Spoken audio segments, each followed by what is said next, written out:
Thanks for joining us once again. The First Lady of the Islamic Republic of the Gambia has said that the government of the Gambia has registered remarkable success in empowering women, particularly on the political front. Her Excellency, Madam Zainab Jammeh, made the remark while giving the keynote address at the Cranks Montana Forum on the African Woman. We have more in this report by Uminjai. Women groups, mostly entrepreneurs, have wrapped up a symposium pledging to build new partnerships to empower women and youth on the African continent through the South-South Cooperation. The discussions at the forum centered on ways of ensuring how women can become key actors in the structuration and good governance of Africa. The synergy saw government officials, civil society, private sector, and development partners debate key issues of women empowerment, jobs, and entrepreneurship, with a special focus on how the mechanism of the South-South Cooperation can help bring about change in countries on the African continent and beyond. From the local community to the assumption of national responsibilities, women play a continuously growing role in the African political decision process. African women are key actors of the African economic development. The forum, they say, is one that has the potential of strengthening the stance of the African women on the political front in a bid to develop Africa and the world at large. The First Lady of the Islamic Republic of the Gambia was accompanied by a high-powered delegation to the forum, and she delivered the keynote address. Madam Jammeh's statement touched on the key areas that the Gambia government has already started implementing towards empowering youth and Gambian women and the key positions Gambian women hold. Madam Jammeh shared with the gathering the significant progress registered by the Islamic Republic of the Gambia in the representation of women in the political and public life and its strides in ensuring women become key actors in the structuration and good governance of Africa. First Lady Jammeh revealed that the Second Republic has registered 40% female representative, which is above the 30% recommended by international standards. The government of the Islamic Republic of the Gambia, Madam Jammeh said, has registered tremendous progress in reducing mortality and morbidity rates among infants and mothers, and will further complement investments in the education of women. Development agencies and countries, including Solomon Islands, Equatorial Guinea, and Ghana, shared their initiatives and projects at the symposium as a catalyst for the replication of similar techniques elsewhere to help improve the stance of women in the political front. For African women to become key actors in the structuration and good governance of Africa, gender equality could prove paramount in maintaining the spirit of solidarity for emerging Africa. Reporting for Grts News from Morocco, I am Uminjai. Ruling party bigwigs and residents of the West Coast region settlement of Mariamakunda gathered at the weekend for a mass political rally. The rally that availed the party faithful the opportunity to reaffirm their loyalty to the Alliance for Patriotic Reorientation and Construction also saw the adoption of Modu Dahaba as honorary father of the people of Mariamakunda. We have more in this report by Momodu Jallo.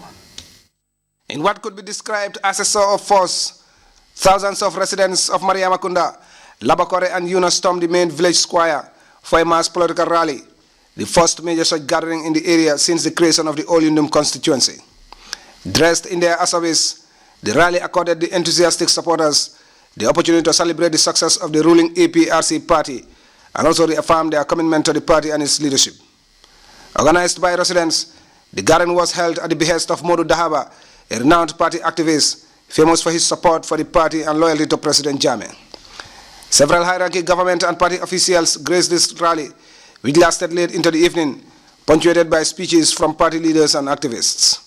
The Alcalde of Mariamakunda, joined by other local party leaders, welcomed the dignitaries for responding to their calls, whilst also commending villagers for the turnout at a time when political activity is gearing up. One by one, the villagers reaffirmed their support and loyalty to the president and party, whilst also thanking him for his numerous development accomplishments across the country. The Honorary Father Modu Dahaba expressed profound gratitude to President Jammeh for according him the opportunity to engage in political activism, which according to him will continue as long as he lives.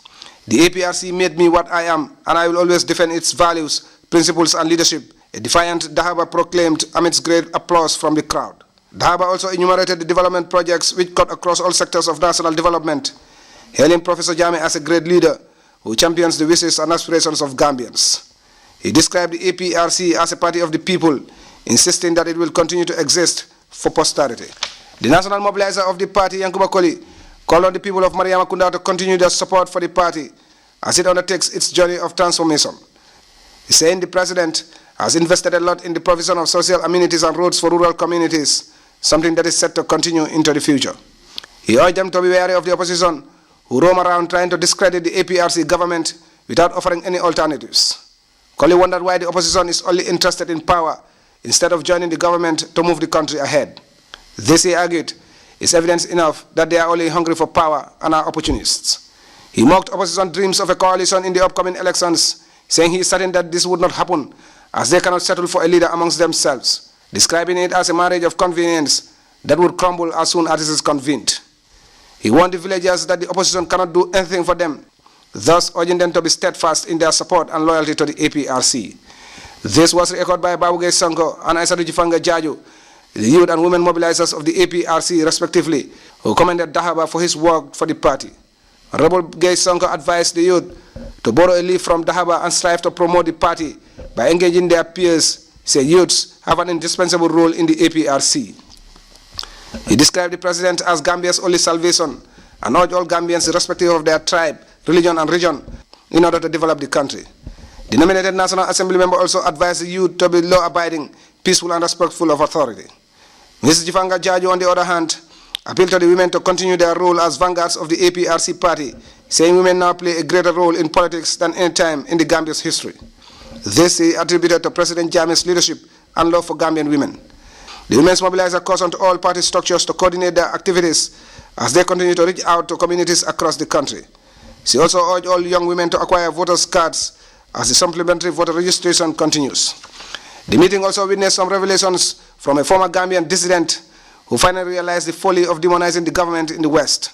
Alhaji Falai Balde spoke of his regret during his days in the diaspora when he was one of the most vociferous critics of the government. Balde said he was inspired by the president's speech at the UN General Assembly, which showed to the whole world that the Gambia is an independent sovereign republic.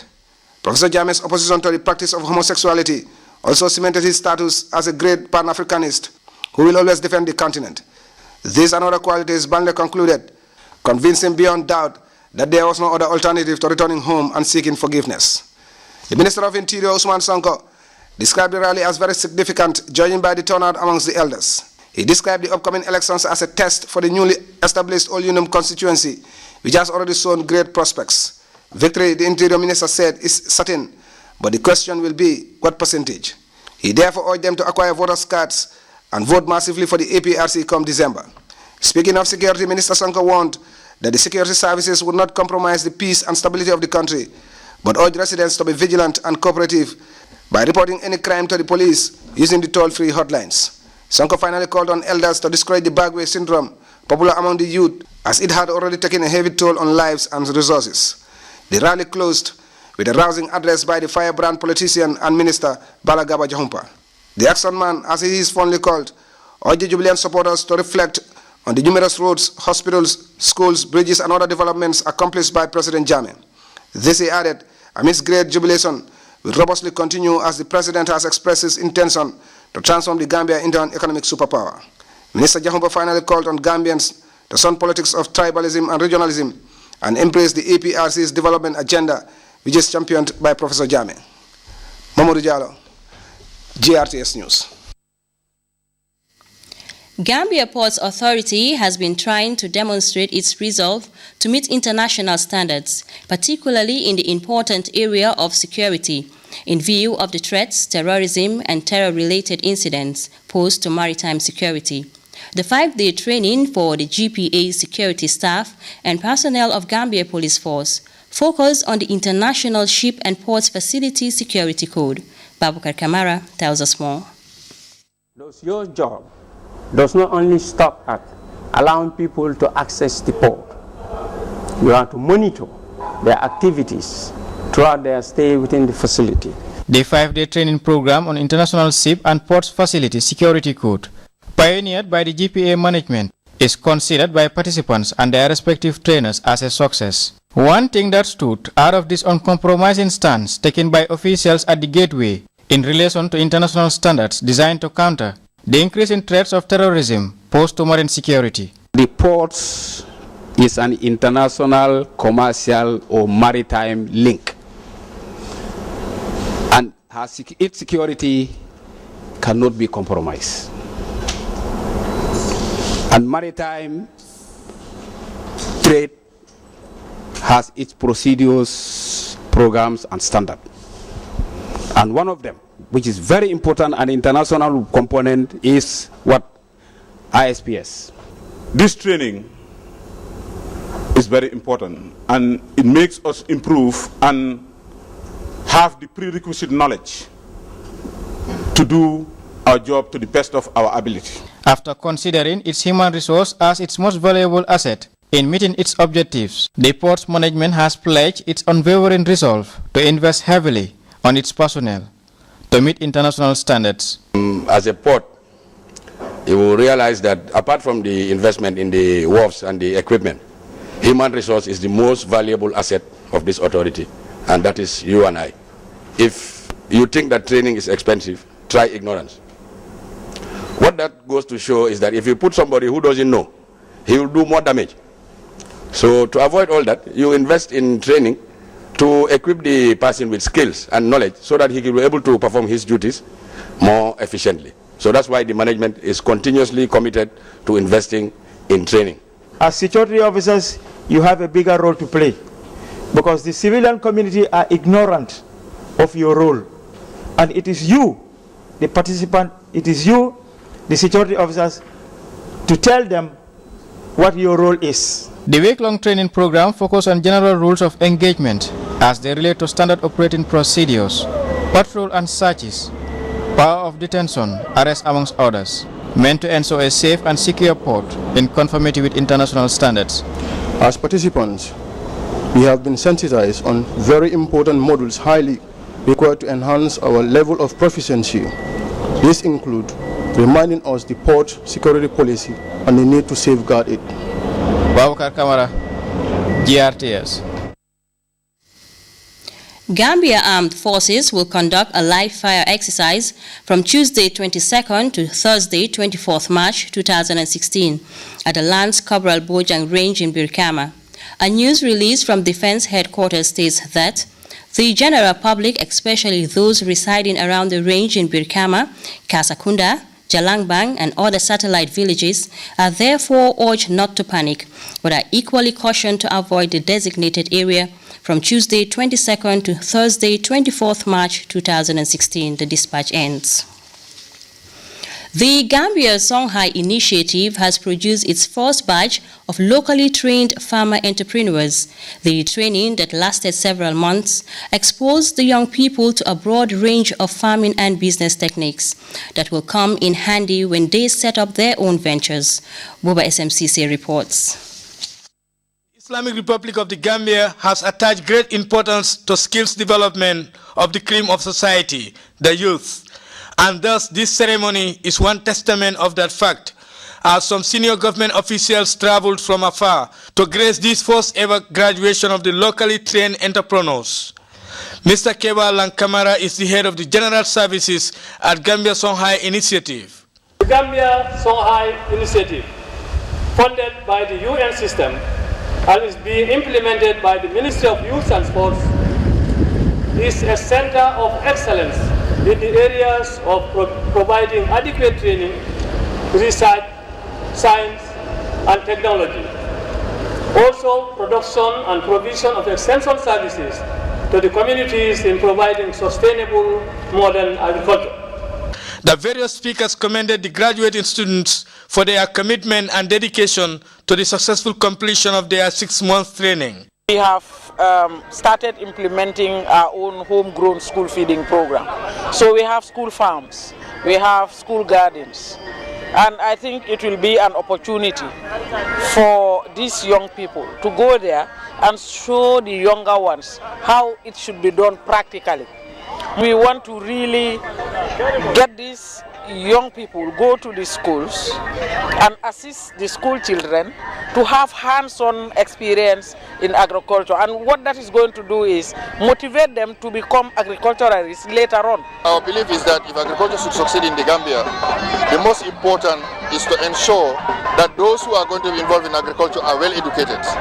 They have, first of all, very good knowledge of the scientific implications of agriculture so that they can bring the innovative side of it. That is where the science and technology comes in. The Minister of Agriculture, Honorable Ismail Sanyang, assured the Ministry of Youth and Sports of a fruitful partnership towards the empowerment of youth.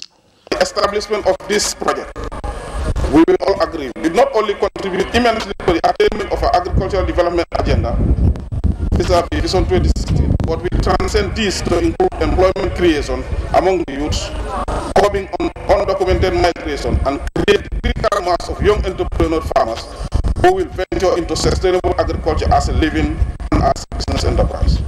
Madam Ade, the UN resident coordinator, who also doubles as the UNDP resident representative, reaffirmed her agency's commitment to partnering with the government of the Islamic Republic of the Gambia through the Ministry of Youth and Sports for building capacities of youth for the improvement of their livelihoods. I want to particularly congratulate our 22 students who are here, because it has not been an easy road, but they weathered the storm. This program started with a key objective to reduce poverty, unemployment, particularly among the youth, and food insecurity. The Minister for Youth and Sports recognized the pivotal role played by the UNDP country office and the government of the Islamic Republic of the Gambia towards developing the capacities of youth. Minister Aliou K. Jammeh challenged the youth to make best use of the skills acquired and be good ambassadors. Getting the youth involved in this endeavor, they also help to ensure that they are driving a decent livelihood. In short, desire to achieve these objectives are the main motivations behind setting up the Gambia Songhai initiative. The graduating students are ready to give back to their country, expressing gratitude to the government and UNDP for their support. We came as a team, we did it, and at the end of these 6 months after the graduation, we're going to make sure we replicate what we have learned here. This is a job opportunity for the youth. At times I will be sitting whole weeks, I will not have any work to do, but when they called me and engaged me into this, it was nice and I was very happy. The Gambia Songhai Initiative, GSI, is resolved to replicate the success of Songhai Regional Center in the Republic of Benin. The idea is to establish a green rural city in the country where youth can exploit both the land and the sea for the socio-economic advancement of the country. Buba SMCC, GRTS. That report by Buba SMCC takes us to a forced break, but we will be back with news from outside the Gambia. Stay tuned.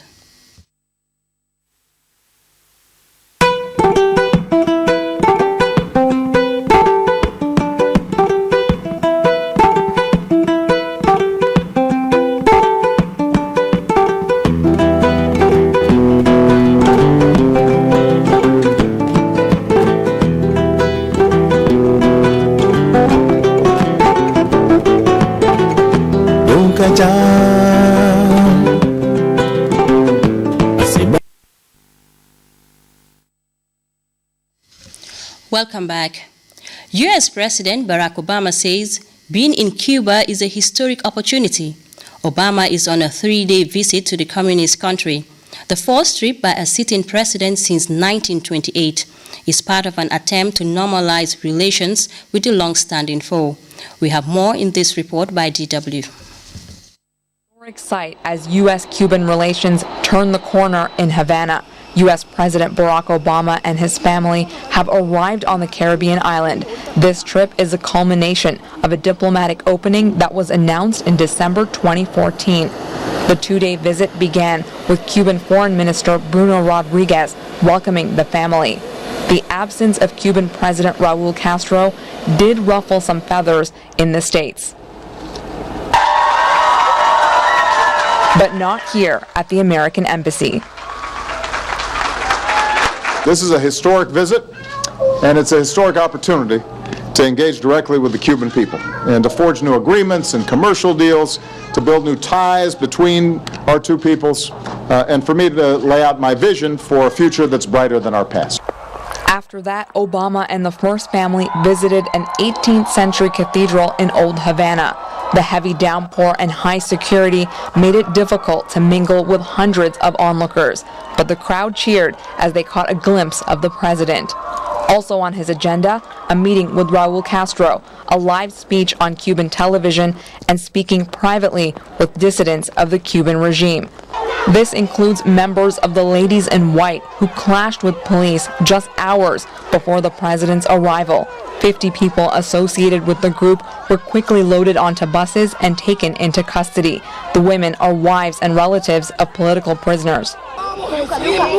We will gather to exercise our rights, the right to protest. We will protest, and we will go there. It's all right.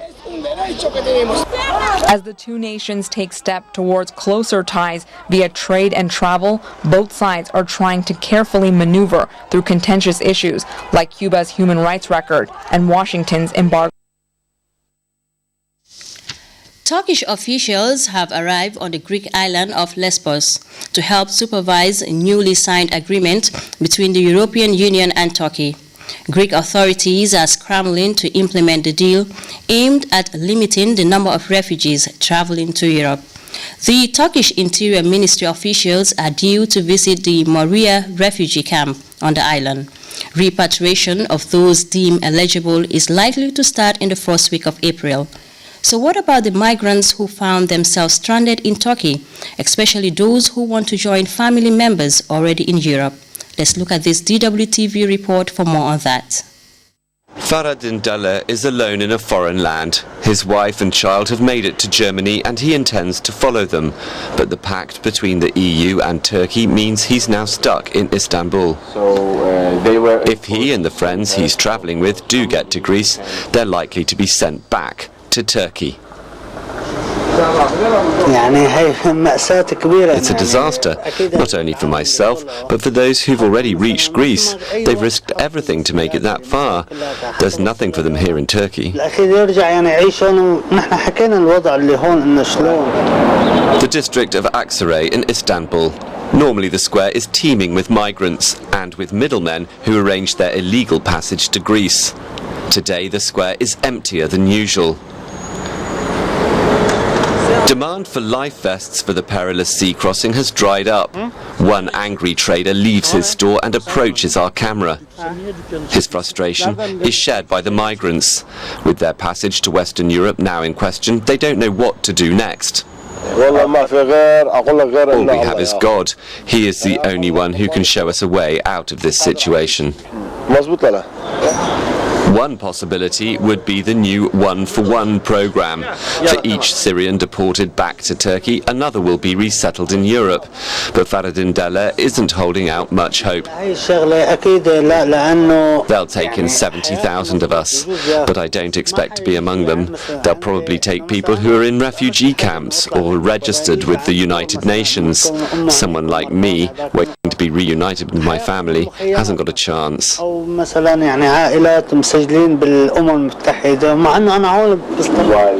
Faradin Dale and his friends can do is wait and hope. And over now to sports. Fans of the Gambia Scorpions and their Mauritanian counterparts have been predicting victory for their respective teams ahead of the face-off between the Gambia and Mauritania in the qualifiers of the 2017 Africa Cup of Nations. The encounter is a must-win for the Scorpions as they fight for a qualification spot in Group M. Mamadou S. Jallo has more in the first in a series of reports as the countdown continues. In just under 5 days, the Gambia will take on Mauritania in the 2017 African Cup of Nations qualifiers. Coach Shandong and his team are presently in Senegal for a 3-day camp before proceeding to Nouakchott for the crutch encounter. Remember, the Scorpions have had a very poor run of form in recent years, failing to win a single competitive game in 3 years. Their last win coming way back in September 2013 against Tanzania, thanks to a Mustafa Tubabo Jaju brace at the Independence Stadium. And this is going to be Coach Shandong's first major assignment. Well, the question now is, can Sang and his team secure the Gambia their first win in 3 years? Well, I went round to sound the opinions of fans ahead of the crunch encounter. We are, as the fan club, we are fully prepared to go to Mauritania and then support the boys, inshallah, come Friday. Just to go and win and come back home. That's the only objective. And we are fully sure, inshallah, that's going to happen. Our priority is to perform respectively. That's our first priority, and the second one is to win, because football is all about winning. So for me, what I want the players to know and what they should do is to perform respectively. If I have to comment on when it comes to the team management, they should be focused on bringing people who are capable of playing, who have the emotion and the zeal of playing. As long as people who are ready to play football, they come out in numbers to play. Let them do the right thing. Select people who are ready to play for the Gambians. The priority should be like, because they have to do well, understand, because this game might be very important to us. Yeah. Do you see a possibility of us winning the game? Yeah, there is high probability like we can win this game, because I think this game is our hope now. They are playing Gambia to win the game, because they are supporting Gambia. On Friday, I think Gambia have to win the game. The way I see the players they select, they are good. We just have to play to win that game so that we can be qualified. It's a must-win game if we want to have our chance to qualify for the next stage. But remember, the Gambia is coming up against a very improved Mauritanian side. And the Mauritanian community in the Gambia are sounding confident of victory against the Gambia.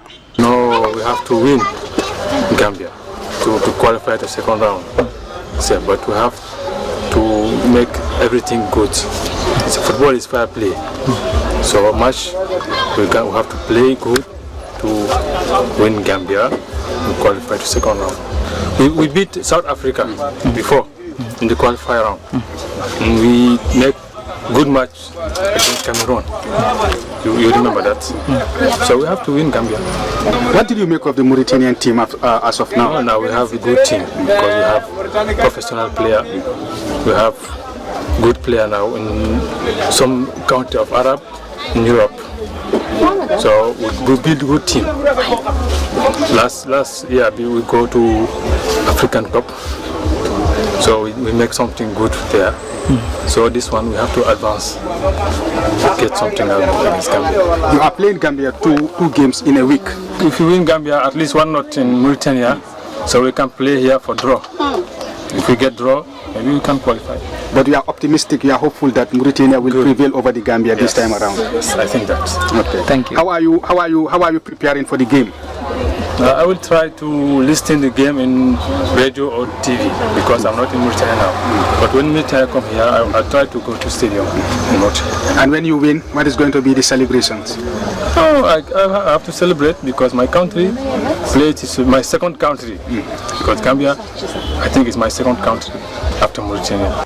Well, we have had the opinion of the two set of fans, the Gambian fans and the Mauritanian fans. The battle lines are drawn between the Gambia and Mauritania. Friday will tell. Mohamed S. Jallo, GRT Sports. Well, good luck to our darling Scorpions. We take a second break now.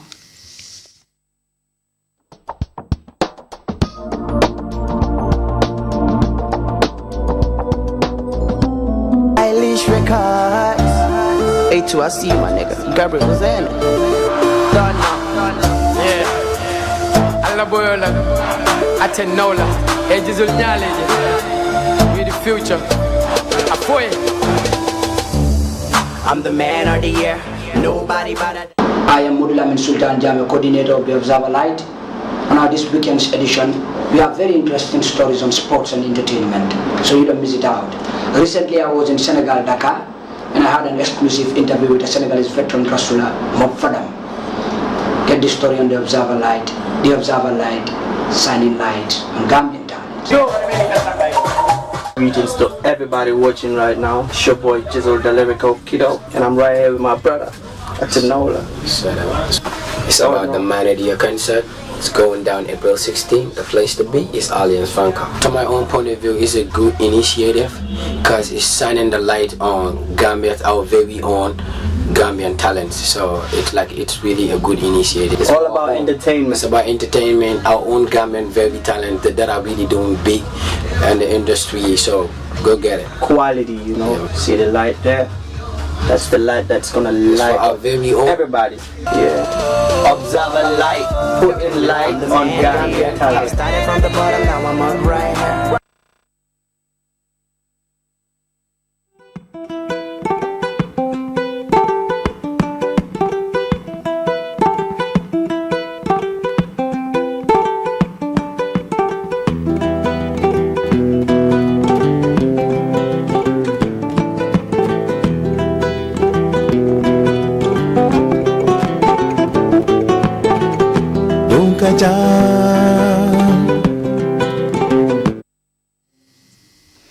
And before we take leave of you, a recap of the day's main stories.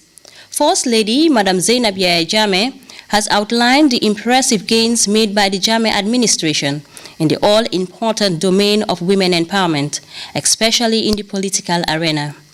Gambia Ports Authority has scaled up efforts at ensuring greater security at the Port of Banjul with a 5-day capacity enhancement effort focusing on the International Ship and Ports Facility Security Code. Young people trained by the Gambia Songhai Initiative are now poised to take the lead in the effort geared towards ensuring greater youth participation in the national food self-sufficiency drive. And Turkish officials have closed ranks with their Greek counterparts to help fast-track implementation of the new agreement clinched by Brussels and Ankara to curb the flow of migrants. Well, viewers, that was all in this edition of the News at 10. From me, Winifred Nicol, and the entire news team, thanks for the pleasure of your company. Do stay with us and enjoy the rest of our programs.